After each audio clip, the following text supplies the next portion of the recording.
tuned in to the Community Cats podcast. Ready? Let's go.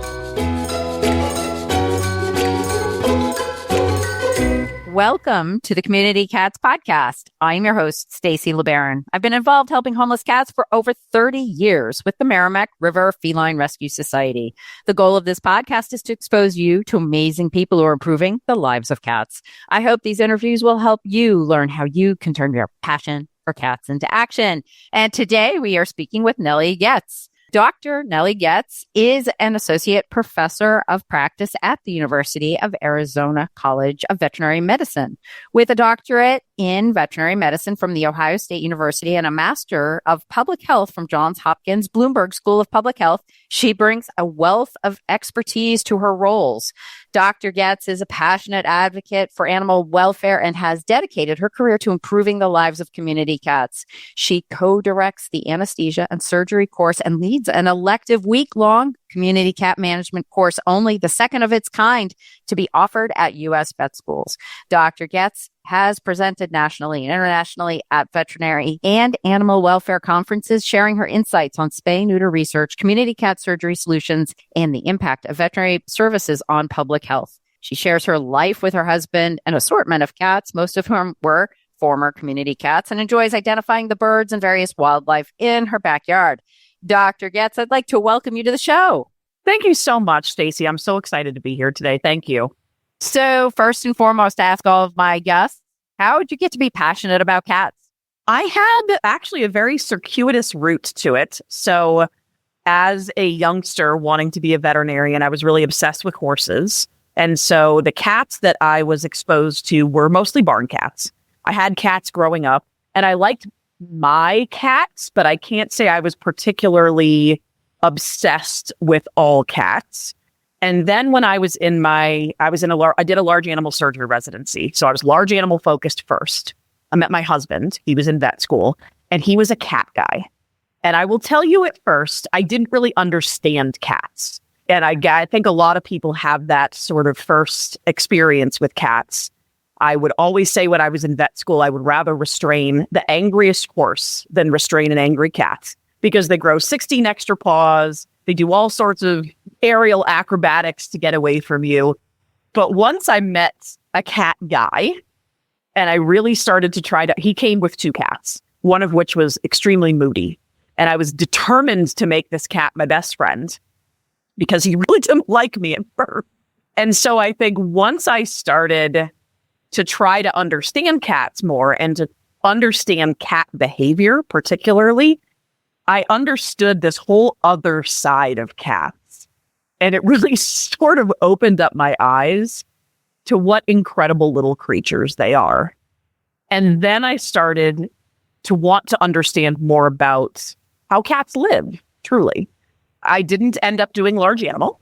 I ended up going into high volume spay neuter, kind of fell into it sideways because there really weren't. I finished my residency when there weren't a lot of jobs. And I ended up doing high volume spay neuter. And in high volume spay neuter, obviously, there are a lot of community cats. That's where we get most of our experience and exposure with it. So that's how I ended up getting exposed to community cats and being with someone who was a cat guy and then really starting to want to understand cats and cat behavior more. That sort of took me down this lifelong cat obsession path. So for you, this whole community cat discovery on a bigger picture, you as a teaching veterinarian, understanding that community cats are a result of some overpopulation issues as well as the desire to have cats outside. From your perspective, what was your discovery with regards to needing more exposure in the veterinary space around community cat program management or what that all involves, along with just like, oh, I'm just a high quality, high volume spay neuter vet? Why do we need to know more? Or why do the veterinarians need to know more than just that picture? That's a great question. It really comes down to community service.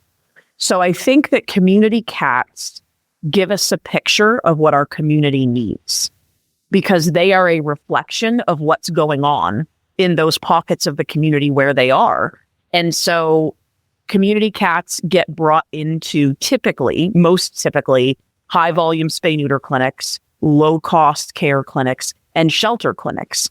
But we are seeing an expansion of community cat care in communities where we've got people who see these cats and who are really committed to providing them with the highest quality care. And this is starting to expand beyond just people who are trapping for population management. And it's expanding into people who are trapping even smaller groups of individual cats and even one-on-one individual cats, or just picking up one-on-one individual cats and bringing them into their homes, wanting to make them part of their individual homes and wanting to provide the best care for them. So there's a need to educate future veterinarians as to not only what your community needs, because veterinarians are the community providers of care, but also what you may be seeing as a private practitioner, whether you're a GP, whether you're an emergency clinician, whether you're a dermatology, ophthalmology, surgical specialist, because somebody may be bringing a solo community cat to you for that care. So the ultimate goal and purpose of providing community cat program management within education is to have it become part of that base package that every veterinarian gets across the board. That is your desire. Yes, absolutely. Because I think they learn things from this course that can complement things that they've learned in other portions of their courses. And I also think they learn things in this course that they don't learn in other portions of their courses. One of the things that we do is we have some specific conversations about topics that surround community cats that are not just things like drug protocols and things like surgical techniques. We have deeper conversations like, what do you do if you are involved in a situation, a potential hoarding situation? Because it can be difficult sometimes to separate who is in trouble and an overwhelmed caretaker and who is doing okay, even though they've got 15 to 20 colony cats. We also talk about things like, for instance, what can you do when you're starting if you've got someone that comes up to you and wants to start a community cat program? How does that even work? What are the legalities that work around that? If there's been a feeding ban in your particular community, how do you help people work around that? And we have people from the community that have been successful in starting these programs and have had opportunities to go through these things, come through and talk to the students, because they may not know when they get out into practice who to even go to. And that can seem really daunting if someone comes to you and asks you for help, especially if you're new, or even if you've been out for 5-10 years and you just don't know, who do I go to? Who do I ask? It's important to have that information in your back pocket so that you can say, yes, I can help you. Here's what I can do, rather than feeling helpless and feeling like, I'd like to help you, but I had no idea where to even start. Right. So you've described this as being, it's a week-long elective course, and it's at the University of Arizona College of Veterinary Medicine. I believe you've gone through this at least once with the group of students. What was the size of the students? And maybe just walk us through, what would that week-long course look like? Sure. We've actually had 2 iterations. The first iteration had 10 students. The second iteration, we were super fortunate. We were able to expand to 20 students, which was amazing. And it occurs for 1 week, and all 20 students are there for the entire week for 5 days. Starts about 7:30, 8 o'clock in the morning for the students. For the faculty and the staff, we're starting about 6:30 in the morning because we have to go pick the cats up. So for 20 students, we have between 40 and 50 cats a day. This is what we did this past year. That's our goal, is to get through about 50 cats a day. And the students rotate each day. They don't rotate each day. They rotate through the week through 5 specific roles. So their roles are intake/induction, prep, anesthesia, surgery, and recovery. They're in a role for 1 full day because we felt like that was going to allow them to experience that role most fully. And that way repetition really allows you to learn the best. And that's been borne out through lots of different educational studies, but allowing them to experience that over and over and over and over. They are in groups when they are either in the induction, prep, or recovery role. When they are in anesthesia or surgery, they are by themselves. When they're in the surgery role, they are paired up one-on-one with a clinician. So they really get high quality instruction and one-on-one. They've got an instructor scrubbed in with them in surgery for the entirety of the day. They get about 10 surgeries that day, just depending on what the mix of genders is. Because if it's a lot of males, they may get a few more. If it's a lot of females, they may get a few less. We give them about 20 minutes, maybe 25 minutes of surgical time. It just depends. So what we do with them in the morning when the students are in surgery is we say, what are your surgical goals for this day? Do you need practice suturing? Do you need practice finding the uterus? Do you need practice doing your autoligations? Or would you like to start each surgery and see how far you get with each female? With the males, they're able to do the whole thing. We have some students who are be able to complete a 15-minute cat spay by the end of the day, which is phenomenal. I mean, absolutely phenomenal. It is incredibly helpful for them to have that one-on-one surgical instruction. When they're in anesthesia, they have a dedicated technician that is floating around to help them. And so there's 4 surgical tables. So there's 4 anesthesia students. So it's a 1-to-4 ratio. When they're in prep, they have a dedicated technician that is helping them intubate the cats, that's helping them make sure that their surgical margins are appropriate, helping them do their surgical preps, helping them judge depth of anesthesia. When they're in induction and recovery, they have 2 dedicated technicians that are in there with them. They don't ever pull up the controlled drugs, but they do induce the cats. They poke them in the traps. They decide when they're down enough, if they need another dose. They discuss all of that with the technicians and have those conversations. And so it's a really high intensity course. I would tell you, I'm exhausted every single day of that course. I usually come home and fall asleep on the couch before it's even time for dinner. But it's incredible the amount of learning that happens during that week. And the number of cats that we're able to help during that week is it's all free for the community. So the college provides an incredible amount of support during that week, financial support during that week. So it's pretty awesome. And they're all cats that are going to be returned, right? Correct. They're all cats that are getting tipped and tattooed and returned. Yes. Tomahawk Live Trap exceeds customers' expectations by providing them with the highest quality humane animal control products available. Check out their new Pro Series Gravity Door Trap. They feature a door that sets automatically when you open it. No hook or plate setting needed. Use discount code Keep It Humane for 10% off your order at livetrap.com.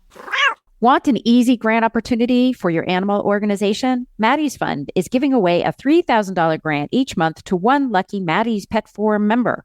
You'll automatically be entered to win each month when you start a new discussion, reply to a new post, or upload a new library resource. Learn more at forum.maddiesfund.org today.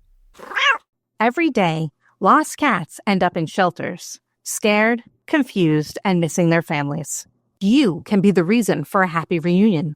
Join us on March 12th for the Return to Home Certification Workshop and leave behind the assumptions about dumped, abandoned, or unwanted stray cats. In this 90-minute webinar, you'll learn proven strategies to reunite lost cats with their families without overburdening shelters or your staff. You'll walk away with a digital certificate of completion, access to an exclusive networking group, and, if you're an animal control officer, continuing education credits from NACA. Whether you're a volunteer, adoption staff member, colony caretaker, or in a leadership role, this workshop will provide valuable, life-changing insights for the feline population in your community and for desperate families searching for their missing pets.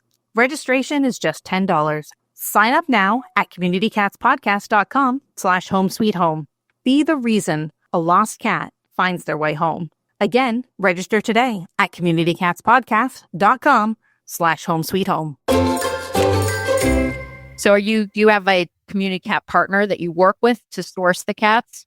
We do. We partner with Humane Society of Arizona and Pima County Animal Care. So they both are phenomenal at providing us quite a few cats. Their volunteers are out there trapping, obviously, every night before this course. And so they have just been absolutely incredible partners. Merck Animal Health actually provided us with vaccines for this last iteration of the course with FVRCP vaccines and rabies vaccines for free.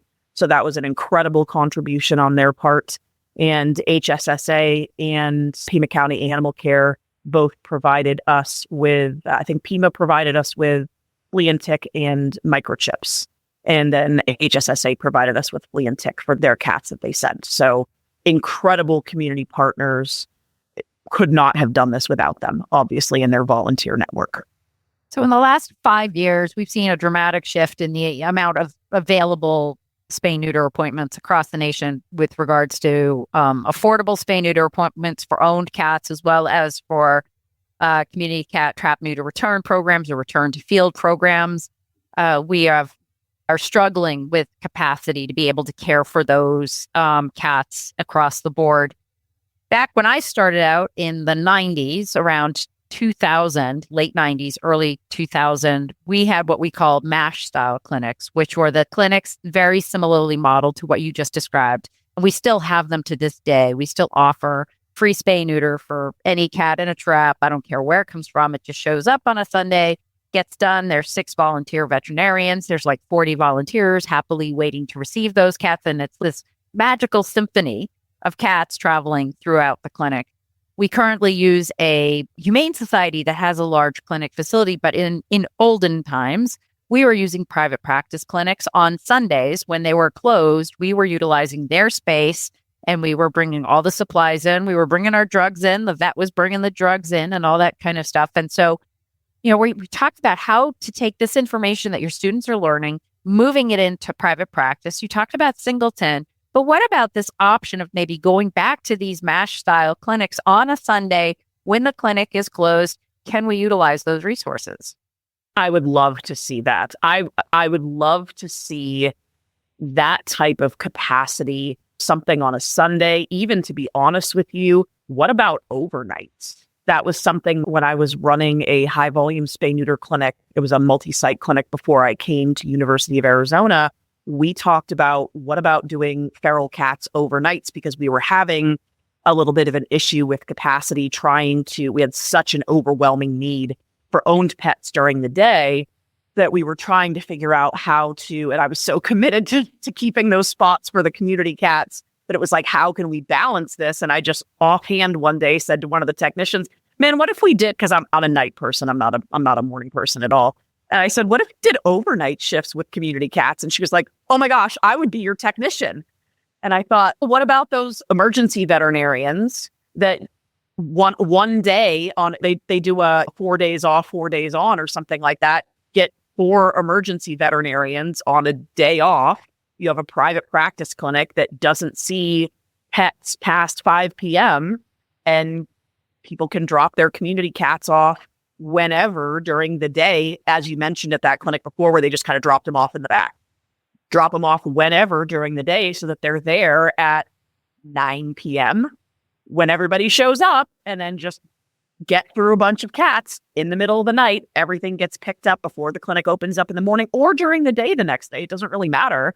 That also makes it really easy and straightforward for the community to be able, because that's one of the issues too, is community access.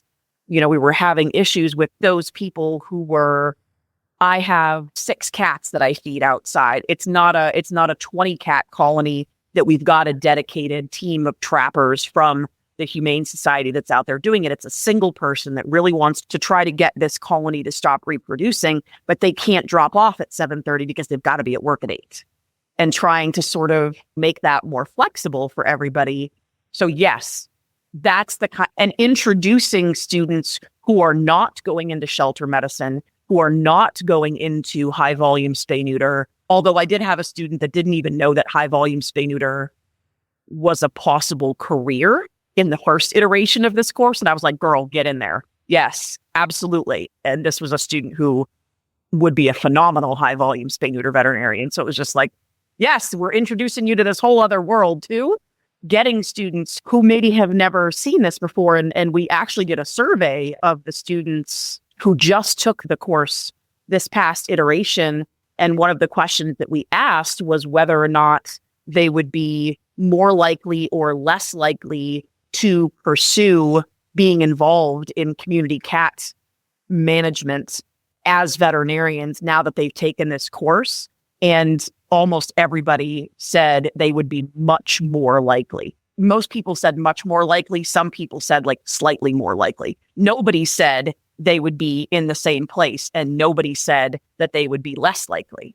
So just being able to introduce them to this concept is that's my goal. Yes. Is hopefully trying to get it to a place where even if we start with you sneak one or two in there, but then eventually trying to build it back up to a place where we have more capacity because people understand and they want to do it. And the other thing too, with the MASH style clinics, they are community building for the local veterinary community, because you'll have 6 or 7 veterinarians. Some of them will be like pros. They show up every Sunday. They've been doing it for the last 10 years. And then you'll get a rotation of some different volunteers in there. And some will start off and say, hey, I just don't do that much surgery during the week, and I want to kind of stay in the game.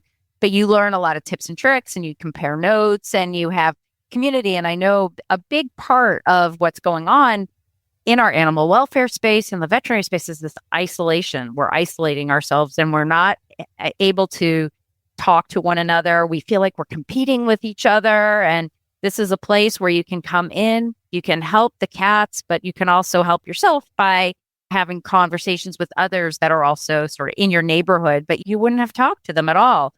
100%. And I also, you made a brilliant point there, which was for private practice veterinarians to understand that if they had a community cat program wrapped into their private practice model, idle time would be filled up.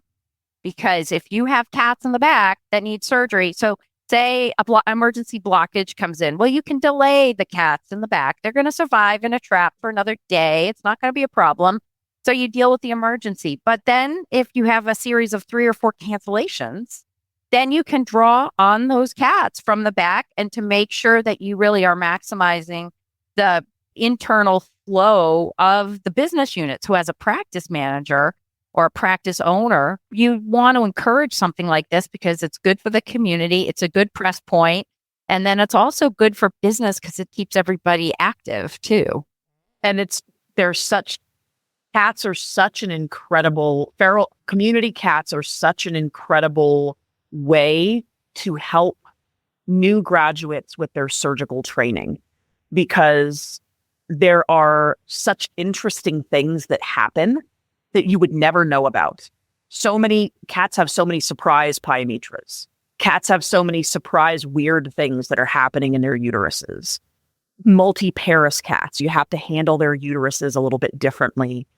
You never know what you're going to get when you get in there because you haven't done a physical exam ahead of time. And so it's such useful surgical training as well, that just like you said, when you've got that group of people that has done a lot of surgery or people that haven't done a lot of surgery, you see these things that you're just like, wow, what is that? You would have never seen it before. And so it can be such an incredible thing to bring together, for sure. Dr. Goetz, I can't believe we're actually getting near the end of our time here. If there are folks interested in finding out more about the program that you offer, have questions or anything, is there a way for them to reach out to you? Absolutely. So my email is ngetz@arizona.com. No, it doesn't matter what case it is, and there's no periods or dashes. So just my N, my first initial, and then my last name @arizona.edu. I said .com, it's .edu. That would be the best way. Great. And is there anything else you'd like to share with our listeners today? Just get out there and volunteer. Check out your local community cat organizations. Even if trapping is fun, I had never trapped a cat before I did the 2025 community cat course at Florida. with Dr. Levy, and I went out and did cat trapping. And I will tell you, that was some of the most fun I ever had in my entire life. It was so entertaining. So get out there and do it. You will have a great time. You also get to meet the people in your community, which again goes to that point you made about isolation. You'd be surprised who's out there in the community and what people are doing. And that's really something that we need to do more of and change in what we do in our everyday lives. So get out there and get involved. It's really going to change your life. Excellent. Dr. Goetz, I'd like to thank you so much for being a guest on the show. And I hope we'll have you on again in the future. Absolutely. Thanks so much, Stacy. I appreciate it. That's it for this week. Please head over to Apple Podcasts and leave a review. We love to hear what you think, and a 5-star review really helps others find the show. You can also join the conversation with listeners, cat caretakers, and me on Facebook and Instagram. And don't forget to hit follow or subscribe on Spotify, Apple Podcasts, Google Podcasts, YouTube, Stitcher, or wherever you listen to podcasts so you don't miss a single show. Thanks for listening, and thank you for everything that you do to help create a safe and healthy world for cats.